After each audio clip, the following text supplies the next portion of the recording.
This episode is brought to you by Experian. Are you paying for subscriptions you don't use, but can't find the time or energy to cancel them? Experian could cancel unwanted subscriptions for you, saving you an average of $270 per year and plenty of time. Download the Experian app. Results will vary. Not all subscriptions are eligible. Savings are not guaranteed. Paid membership with connected payment account required.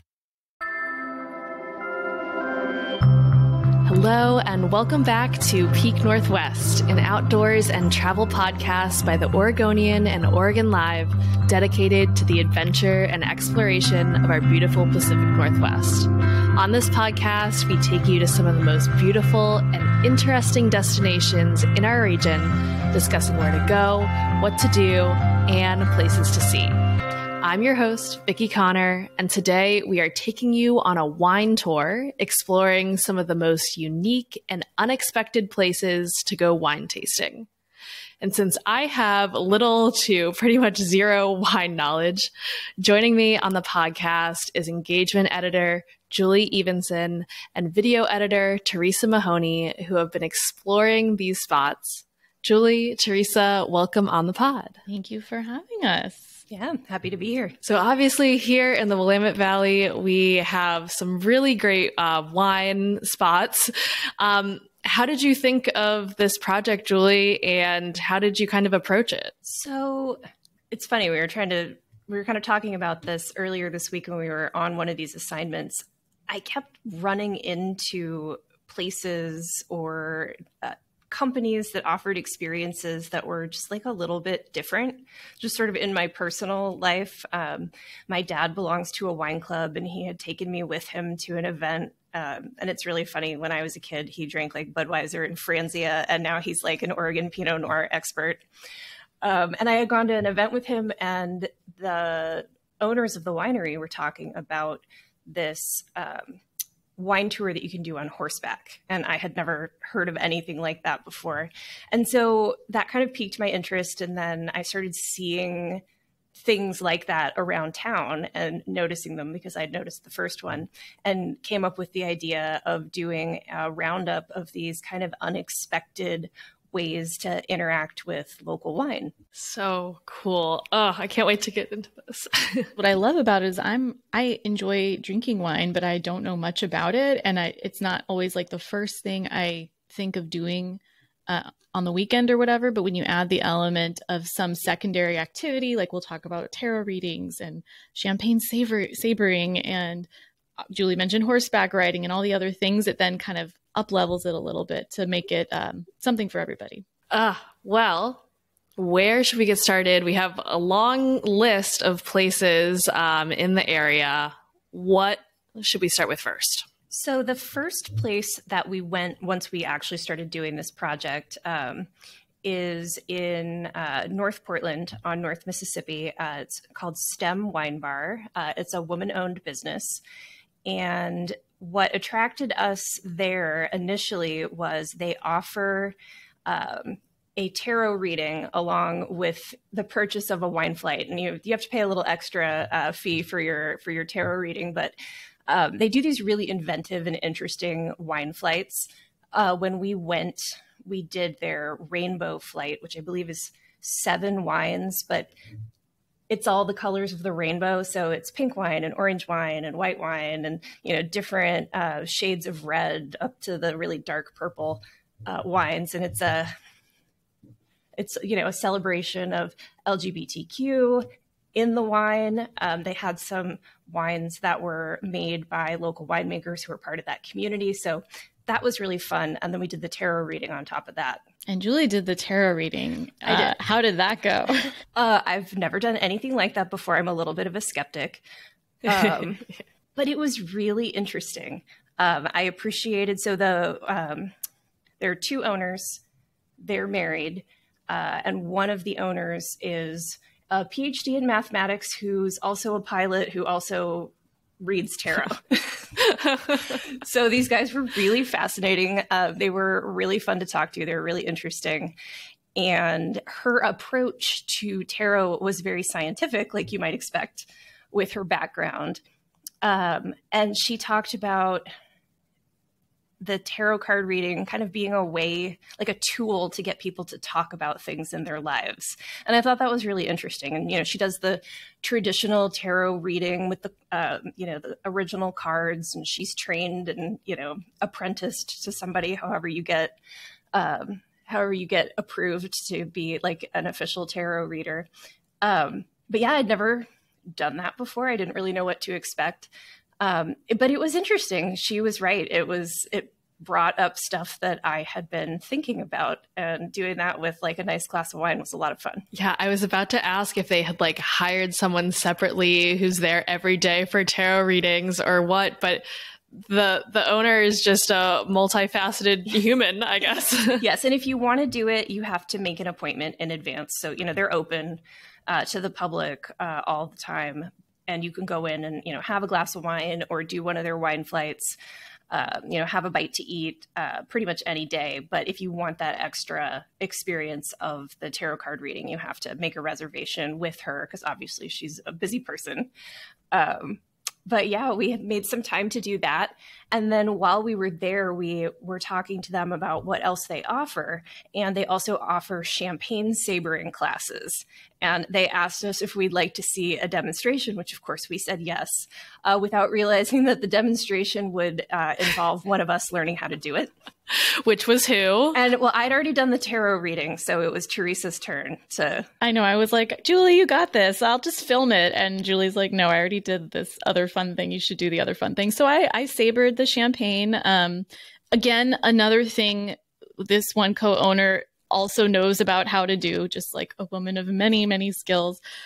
So how that basically works is, I thought I was going to be like chopping off the top of a bottle and like actually I did do that. What I meant is like, I thought I was like popping the cork, but you're actually like somehow magically slicing the top of the actual glass.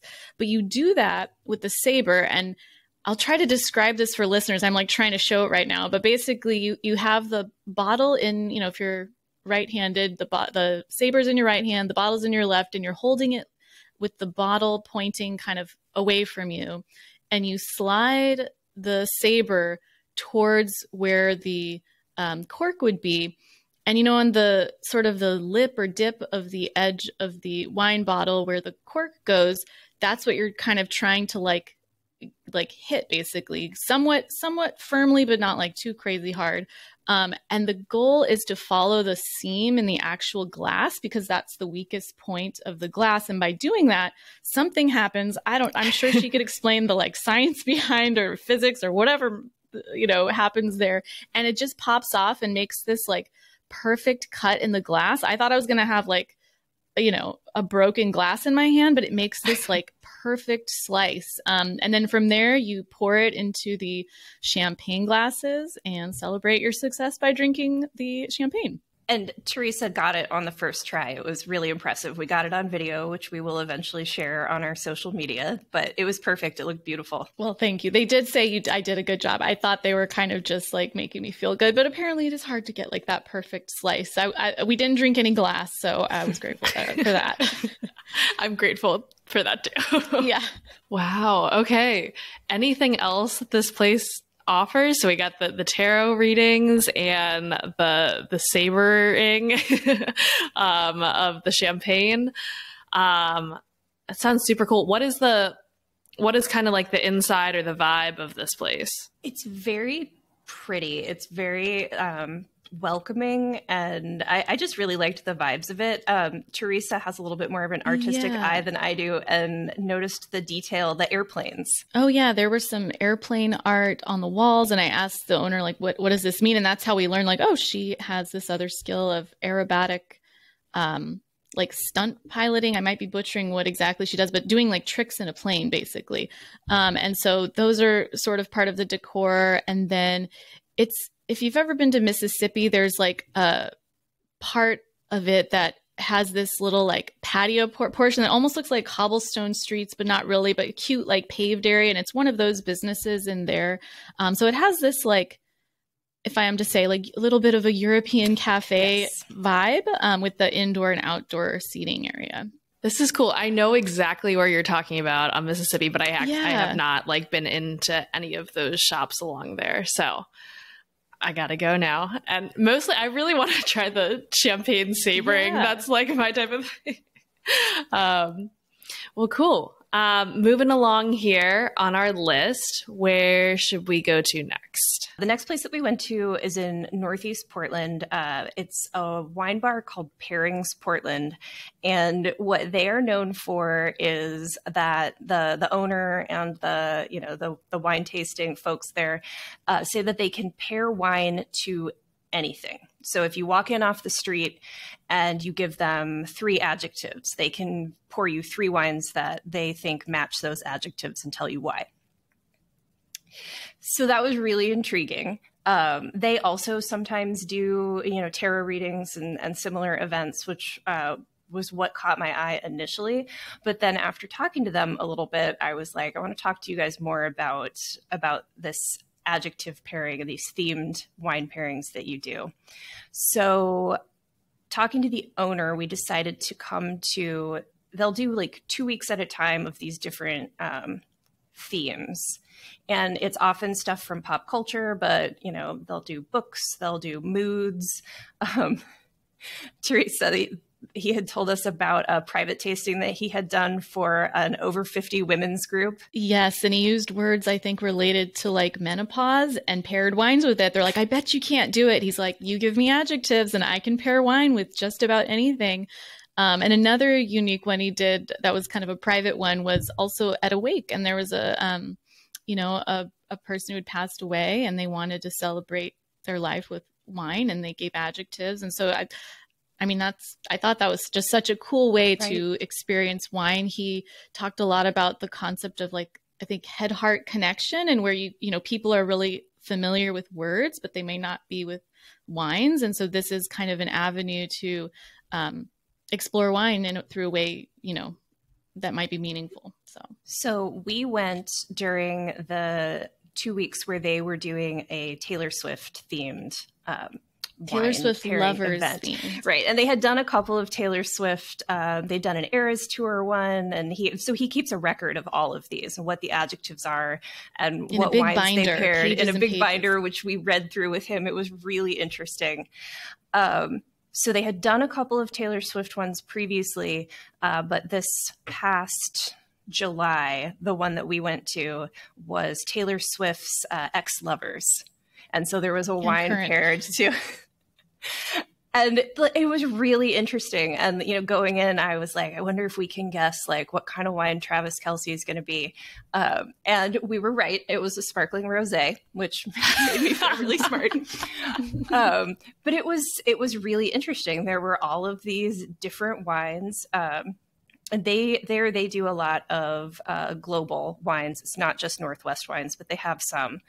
And they had a little guide that you followed with, and they would pour you the next wine in your flight, and you'd read the little description of, why this one is Jake Gyllenhaal. And I'm trying to remember. I remember Travis Kelce being the sparkling rosé because that was just so perfect. But I'm trying to remember, there were a couple that surprised me. There were a couple of really interesting ones. Like I thought most of her bad boyfriends would be red wines, but a couple of them were white wines. Oh my gosh. I feel like, how much of a Swiftie is the owner of this place? Because I'm sure maybe some of the biases with the boyfriends come out, like what was Taylor Lautner? Was Matty Healy in there? Because he's a hated ex of Taylor. It was interesting. I think that their whole staff gets together and produces these. And so there were a lot of really interesting perspectives. All of the wines were good. Even the Matty Healy wine was good, which I wasn't sure how they were going to pull that off. And they did a bunch of interactive stuff. They had like a little song and dance moment that we captured on video. They had crafts. You could make friendship bracelet wine charms for your wine glass that you got to take home with you. It was just really fun. A really great energy. Everybody in there clearly was having like the best time. Yeah, it was just one big dance party. There were like the the mirrored ball spinning and everyone singing. It was kind of like Julie and I just looked at each other like, wow, this is magic. Like, is this real work, you know? Yep. And what was interesting is just how you could tell him and his staff put a lot of heart into this. I mean, he said that like pamphlet or pages of information about the pairings took like a month to make. So, you know, oh my gosh. It's like each wine and pairing gets like a page. Like you get to see what are the 3 adjectives, why they chose them, and then a little backstory about the relationship. So you're I feel like I was reading like a teen magazine on top of learning about wines, which just kind of made it extra fun. Yeah, but it was really accessible. Like you didn't have to walk in knowing anything about wine. And when we interviewed the owner, he said that was kind of the guiding principle of the space, that they wanted people to be able to learn about wine without having to know the language of wine, which I thought was really interesting. I love that. How long has this place been open? Do you know? I think he said 11 years. I think it opened in 2013. Oh my gosh. I can't believe I haven't heard of this place. It's a little hidden gem. We actually asked him about that during our interview, and he said that he was a social media avoider for a very long time. And it's in, it's in a little neighborhood in Northeast Portland. It's kind of a little corner bar. And I think they had a pretty dedicated, like local set of people who went there. And just a couple years ago, he started social media accounts for the bar, and it sounds like it has gotten a lot more popular since then. Incredible. So moving right along on our list, this next one I'm very excited to talk about, involving horses, as we mentioned in the first part of this episode. Where are we drinking wine with horses? Tell me. Yes. So we just did this one, so this is really fresh.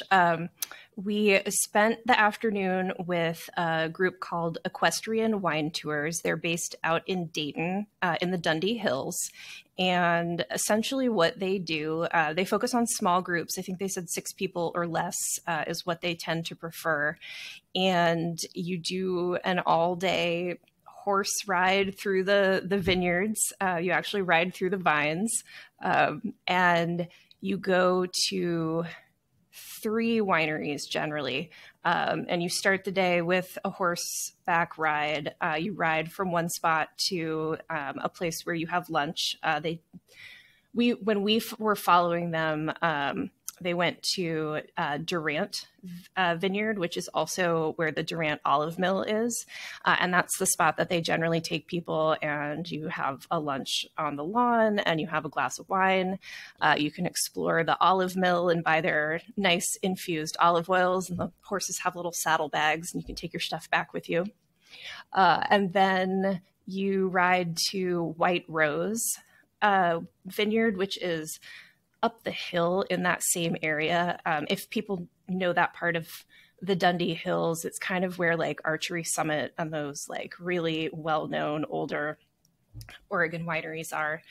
And so they go up and do a tasting at White Rose, and this all takes a decent amount of time. So like people aren't slamming a glass of wine and immediately getting on a horse. There's a long lingering lunch. You go another place, you taste a couple of wines. And then they ride back to Winters Hill, which is also in that area, put the horses away and do one more wine tasting there. We had a lot of fun following them around. It was an absolutely beautiful day. The horses were really sweet. I don't know, Teresa, is there anything you want to add? I mean, I just think it's cool. Like whenever I've gone wine tasting and I go to multiple places, it's always the like, how do we carpool to get to the next place? And it's like, why not just do it all on horseback? And so I don't know. I think that's really cool. And just being, instead of like driving and going to a parking lot, I mean, you're like pulling in with your horses into this like place where you, I don't know, park them isn't the word, but Julie, what's the word? Hitching posts. Yeah, yes. Several of the wineries had hitching posts for the horses. So like, it was amazing. At Durant, your horse comes right in, they tie it up right to where you would start tasting. You hop off and can walk into this grassy area and overlook the vineyard and soak in the view, soak in the wine, have your lunch. I mean, it seems like the way you would want to go wine tasting because you're like in it. You're walking through fields with fresh grapes just growing right beside you. I mean, you don't see it if you're just driving there from spot to spot. So did either of you get to ride the horse, or were you just observing this time around? Neither of us actually rode the horse yesterday because we were kind of just, following and filming. So it's a little hard to film from horseback. But it's definitely something where when we left, I was like, I think that I will go back and do that on my personal time because I really want to ride one of those horses. Yep, same. And when you're interested in reserving one of these spots, is it a private group only, or is it just open until spots fill for that time? It's by reservation. So I think they do private groups for the day. Okay. Very cool. Do you know the cost on this? They have a couple different things that they offer, but the standard tour that we observed yesterday was around $300 per person, I believe. And that includes the horse time and the food and a few other things. There's some things that if you wanted to buy extras, you had to buy them out of pocket, but lunch and all that is included in the tour. That seems worth it to me. I would pay that much just to ride a horse. Just for the horses, right? Yeah. Very cool. All right. Where are we off to next? I think Teresa was going to talk about, I was not along for this one, but was going to talk about some camping or cabin camping maybe in the wine country.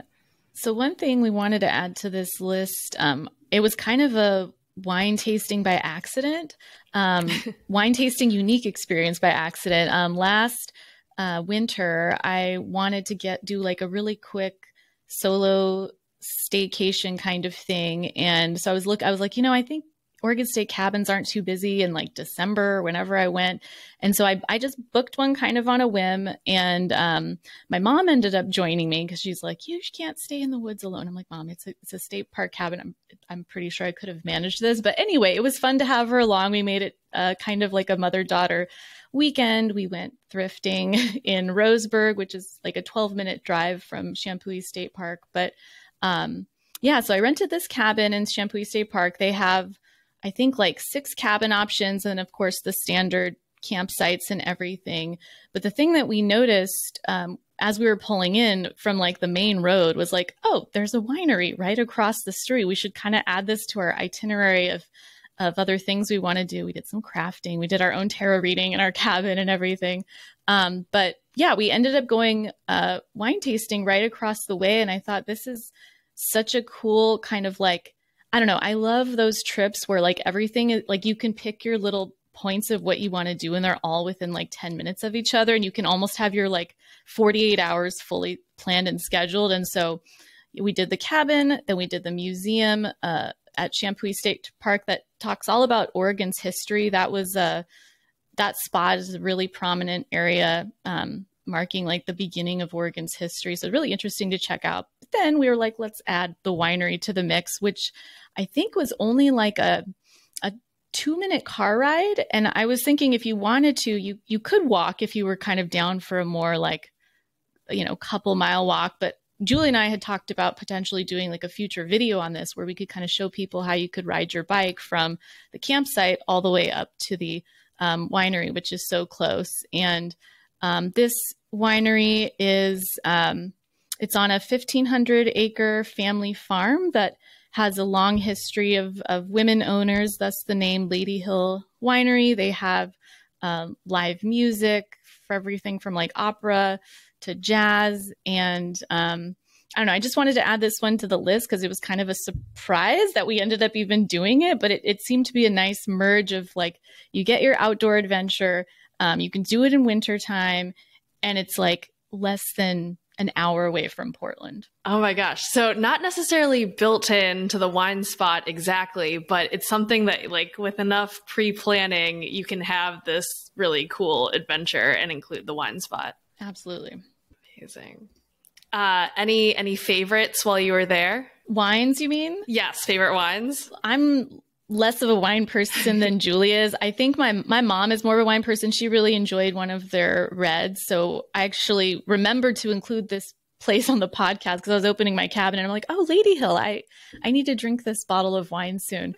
But yeah, there was a red that was really good, but I unfortunately can't remember the specific name of it, but they were all very good. And there was indoor and outdoor seating. It was, like I said, I think like Christmas time when I went. So there was like a large Christmas tree and just like cute view and vibes. I love it. Anything where camping is involved sounds like a great time to me, which kind of speaking of, our next spot sounds like there's wine tasting in a tent, but maybe not just a normal camping tent. I don't know. So yeah, the next place is actually out in the Columbia River Gorge on the Washington side near Lisle, which is becoming a little bit of a wine destination of its own. There's a bunch of really good wineries around there. A lot of them are newer. And the place that we were focused on for this part is Core Cellars, and they have these big wine tasting tents. They're not yurts, but they're kind of that style, those big canvas tents. They're really nicely appointed. You can reserve them for yourself or for a group. They have a bunch of them on a hillside overlooking where their winery tasting room is. And you can do a little private wine tasting in there. I really like their rosé a lot. They make a really good rosé. They're Washington wines, so it's not Pinot Noir like you would get in Oregon. It tends to be more like Merlots and those kind of hot weather whites. But yeah, I think their rosé is my favorite. But Teresa had a recent experience with their tent. I've never done the tent. I've been there for other reasons. I love their tasting room. It's really cozy and kind of Pendleton themed. But I've seen the tents on the hillside, but I've never actually booked one for a group for myself. Yeah, I not stayed in one. We didn't sleep there, but I visited one of their tents on a recent trip for a friend's bridal shower. And we were a group of like, I think 6 or 8. I mean, they can accommodate up to 8. So it must have been around that. And it is just so stinking cute. It's like, I felt like I was in an Instagram photo. And this may not be the best way to describe it, but if you've ever seen the horror movie Midsommar, it's like that vibe. And I say that in the good way, minus the like the murders that happen later, but like that, like crisp linen, light colors and natural fibers. And it came stocked with a heater. It was a little bit chillier when we went. So that was nice. And they'll deliver a charcuterie board and your wine right to the tent. And I considered the charcuterie board like an above average charcuterie. I have this memory of these olives soaked in these orange rinds and rosemary crackers. I in fact enjoyed it so much that like we had already eaten a lunch at the previous place, and so I was like still like pigging out on this board, and ended up even taking some of it home. Like that's how good it was. But yeah, it was just cool to just feel like, oh, I'm out in nature, but I have like a heater and someone delivering me my things and wine, and just lots of lovely photo opportunities in there, and just like cute that it's like a private setting. I feel like most places you're in a larger group, which can be fun, but it was nice to kind of, if you have like a private party or want to do something more intimate or whatever, it's lovely for that. Yeah, and like I said, I like their main tasting room a lot as well. It's kind of an indoor-outdoor space, and they have giant fireplaces. It's great to go when the weather is cold. They actually don't offer the tents during the summer because it gets too hot, because you're out in that kind of hot part of the gorge. But they have them in the fall and spring, and it's a lovely place to go in the winter and sit next to their giant glass fireplace and cuddle up in a Pendleton blanket. And yeah, the whole place is just really unique and interesting. Yeah, I think on the podcast, we've talked about like hikes in Lisle, like specifically like Lisle Cherry Orchard area. But I can imagine, I'm envisioning this tent and just like an incredible view of the gorge. And if you're going to drink wine, why not with a beautiful view right in front of you? Exactly. And we have one more place on our list here. What's last? So the last place we're going to talk about is Al's Garden Center in Sherwood. Last year, they opened up a wine bar in the garden center. So you can go and you can have wine and a snack and do all your garden shopping. They're located in Sherwood. They have a few locations around the metro area, but the one that has the wine bar is in Sherwood. And it's right off of Highway 99, kind of on your way into Newburgh and Dundee and that part of the wine country. So like it's a perfect little themed spot. If you're headed out that direction to do wine tasting, you can also, stop and buy yourself a plant and have a nice glass of Pinot Noir. It's really cute. Hidden gem just at Al's Garden Center. I love it. Every single one of these places has sounded so cool. Even as someone who doesn't really drink wine, I would go just for the vibes alone. I have to ask, did any of these places offer any non-alcoholic wine? So no place had non-alcoholic wine, but most of them offer some sort of non-alcoholic drinks, like a nice flavored Pellegrino, or a lot of places have coffee.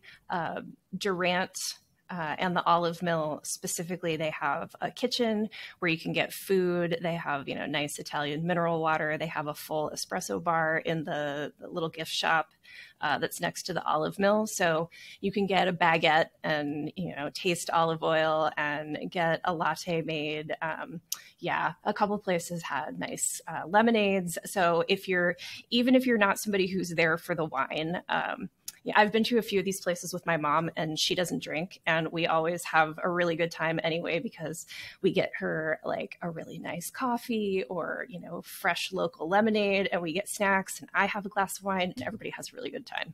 Oh, lovely. That sounds perfect to me. Well, so if you're listening to this and you want to actually see some of these places before you go, sounds like we'll have a video coming and also a post on Oregon Live with a lot more details about everything that we talked about. Teresa, Julie, anything else that you want to add about all these really unique wine spots?